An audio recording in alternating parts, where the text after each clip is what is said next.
লাউ রান্নার আগে বীজ ফেলে দেওয়াই যেন নিয়ম, অথচ নানা প্রয়োজনীয় পুষ্টিগুণে ভরপুর এই বীজ। রান্নায় লাউয়ের অংশ হিসেবে তো বটেই, আলাদাভাবেও কিন্তু লাউয়ের বীজ খাওয়া যায়। যদিও বহু পরিবারে আলাদাভাবে লাউয়ের বীজ খাওয়ার প্রচলন নেই। লাউয়ের বীজের কি কি উপকারিতা আছে জানলে হয়তো আপনি আর তা ফেলে দিতে চাইবেন না। লাউয়ের বীজে থাকে ওমেগা-3 ফ্যাটি অ্যাসিড, যা মস্তিষ্কের কোষের জন্য খুব প্রয়োজনীয় এক উপকরণ।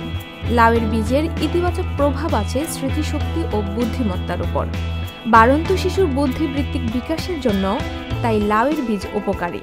তবে কচি বা মাঝারি ধরনের লাউয়ের বীজই কেবল খাওয়া যায়, বেশি শক্ত হয়ে গেলে খাওয়ার উপযোগী থাকে না। চিকিৎসকদের মতে ওমেগা-3 ফ্যাটি অ্যাসিড ছাড়াও লাউয়ের বীজে পাবেন জিঙ্ক, পটাশিয়াম ও ম্যাগনেসিয়াম, কিছুটা আমিষও পাবেন। লাউয়ের বীজে আরও আছে vitamin A O vitamin E, দুটি ভিটামিনই অ্যান্টিঅক্সিডেন্ট হিসেবে কাজ করে।